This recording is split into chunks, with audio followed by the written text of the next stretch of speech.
चिंटू ने एक मजेदार दोहा सुनाया।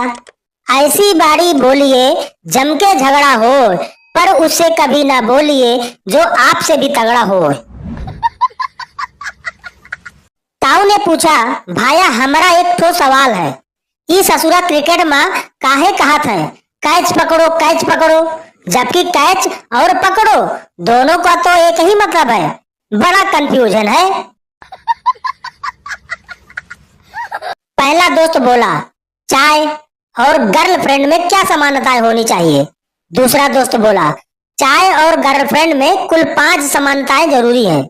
गर्म होनी चाहिए, तेज होनी चाहिए, मीठी होनी चाहिए, रंग सही होना चाहिए, जल्दी से तैयार हो जाना चाहिए। आज मेरे दोस्त ने अपना दुखड़ा सुनाया। भगवान श्री कृष्ण जी की 16,000 रानियां थी, फिर भी वो भक्त और गरीब सुदामा से मिलने गए। और आज मेरा दोस्त एक लड़की के चक्कर में मुझ गरीब का फोन तक नहीं उठाता। आज मैंने इलेक्ट्रॉनिक की दुकान पर स्लोगन पढ़ा तो भाव विभोर हो गया। वहां लिखा था, अगर आपका कोई फैन नहीं है तो आप यहाँ से ले जाइए। आदमी बोला, अजीब जिंदगी हो गई है बालों की वजह से। टेंशन की वजह से बाल झड़ रहे हैं और बाल झड़ने की वजह से टेंशन हो रही है।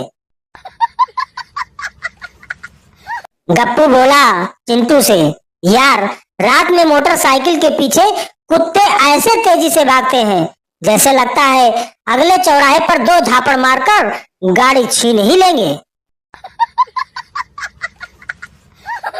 एक सहेली अपनी दूसरी सहेली से बोली, यार कल दिन भर नेट ही नहीं चला। दूसरी सहेली बोली, ओह फिर तूने क्या किया। पहली सहेली बोली, कुछ नहीं, क्या करती, पूरा दिन पति से बातें करके निकाला, अच्छा आदमी लगा। रात को ड्रायर का ताला खराब हो गया। पत्नी ने टार्च मुझे थमाई और खुद ताला खोलने की कोशिश करने लगी, लेकिन ताला खुलने का नाम ही नहीं ले रहा था। पत्नी का पारा 7वें आसमान पर पहुंच गया। फिर उसने टार्च पकड़ ली और कहा, तुम कोशिश करो। मैंने कोशिश की तो ताला झट से खुल गया। पत्नी मुझ पर बरस पड़ी और बोली, अब पता चला टार्च कैसे दिखाते हैं। कुछ शरारती लड़कियों ने कॉलेज के नोटिस बोर्ड पर लिख दिया, 50% लड़के बेवकूफ होते हैं। लड़कों ने यह देखा तो उनको बहुत बुरा लगा। सब ने मिलकर कॉलेज में हंगामा खड़ा कर दिया।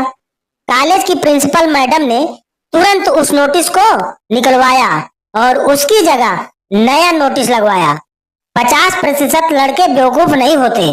तब जाकर उन लड़कों का गुस्सा शांत हुआ। एक व्यापारी केबीसी में हॉट सीट पर। अमिताभ बच्चन बोले, बताइए आप फोन पर किससे बात करना चाहेंगे। व्यापारी बोला, मनीष से, फ्रॉम दिल्ली। अमिताभ बच्चन बोले, वैसे यह कौन है, दोस्त है या रिश्तेदार। व्यापारी बोला, नहीं सर, इससे पेमेंट लेना है, फोन नहीं उठाता मेरा। आप कॉल करेंगे तो जरूर उठाएगा, पेमेंट की बात करेंगे सारी दुनिया सुनेगी। पुराने जमाने में जब कोई अकेला बैठकर हंसता था तो लोग कहते थे कि इस पर भूत प्रेत का साया है, और आज कोई अकेले में बैठकर हंसता है तो कहते हैं मुझे भी सेंड कर दो। काफी दिनों से निराशा ही हाथ लग रही थी। आज आशा दिखी, पर उसका पति और बच्चे साथ थे। मम्मी बोली, तू किसी के शादी ब्याह में नाचता क्यों नहीं। सोनू बोला, नाचती तो लड़कियां हैं, हम तो भोले के भक्त हैं, पीकर तांडव करते हैं।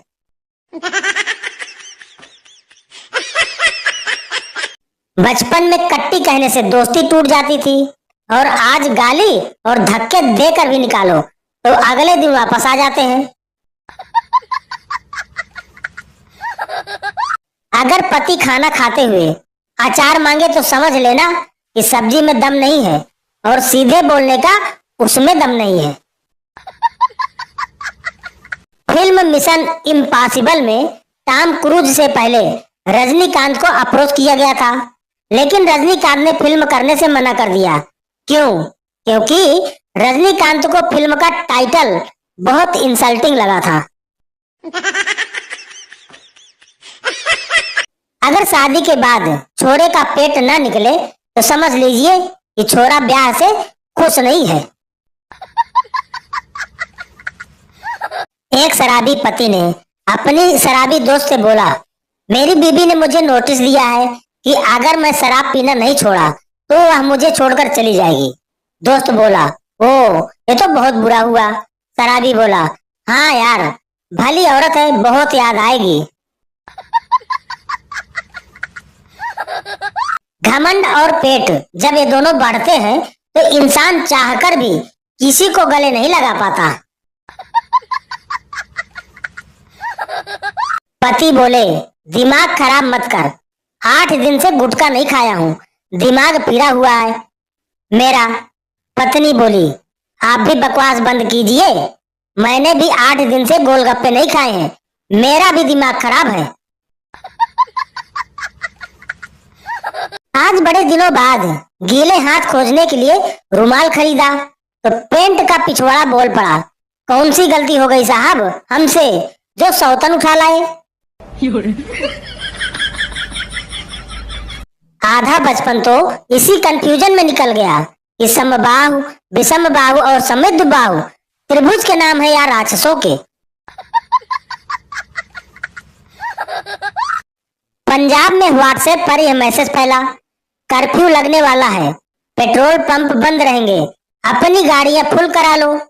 सभी लोग गाड़ियां लेकर लाइन में लग गए। एक बूढ़ा आकर चिल्लाया, अरे गधो, जब कर्फ्यू लगे ही जाना है तो गाड़ियां क्या अपने बेडरूम में चलाओगे?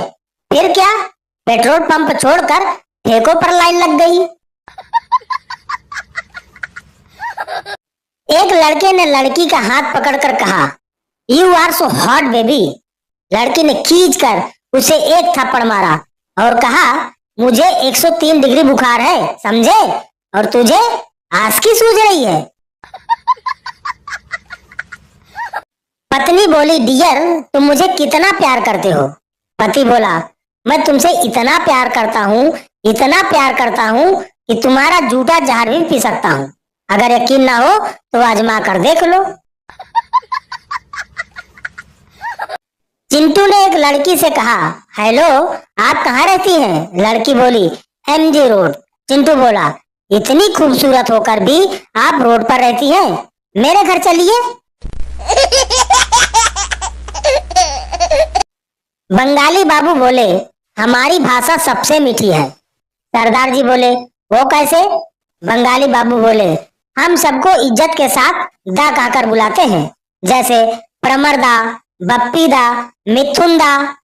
सरदार जी बोले, ओह जी, हमारी भाषा भी बिल्कुल वैसी है, कुत्तेदार, भुतनीदार, कंजरदार। इतनी रिसर्च करने के बाद भी कोई यह नहीं पता लगा पाया कि रिश्तेदारों से चाय के लिए पूछो तो बस आधा कप ही क्यों बोलते हैं। मरीज बोला, डॉक्टर साहब, ऑपरेशन सही से करना। डॉक्टर बोला, क्यों, तुमने ऐसा क्यों कहा? मरीज बोला, क्योंकि सर्जन और विसर्जन में थोड़ा ही फर्क होता है। एक आदमी की बीबी गुजर गई। वह रोता हुआ बार बार बोले जा रहा था, मुझे छोड़कर क्यों चली गई? पास खड़ी लड़की ने कहा, काश इसका एड्रेस मुझे पता होता तो मैं इससे शादी कर लेती। उसने लड़की की बात सुन ली और ऊंची आवाज में रोते हुए बोला, रवि टाउन हाल, गली नंबर 4, मकान नंबर 12, अकेले छोड़कर कहाँ चली गई तुम? पप्पू ने लाइब्रेरी जाकर पूछा, आत्महत्या करने के तरीके की बुक है क्या? लाइब्रेरियन ने उसे घूर कर देखा और पूछा, वापस करने कौन आएगा रे? पप्पू को पूरी रात मच्छरों ने बहुत परेशान किया। 12 बजे उसकी खोपड़ी घूमी। पप्पू ने जहर दिया और बोला, अब काटो सालो, सब मरोगे। एक लड़का अपने दोस्तों से बोला, यार मोहब्बत के हर रास्ते में दर्द ही दर्द मिलेगा। मैं सोच रहा हूँ उस रास्ते पर मेडिकल स्टोर खोल लूं, मस्त चलेगा। 98 साल का बुढ़ा और 18 साल की लड़की ने शादी कर ली। तो मीडिया ने लड़की से पूछा कि इनमें आपको शादी लायक क्या दिखा। लड़की बोली, एक तो इनकी इनकम, दूसरे इनके दिन कम।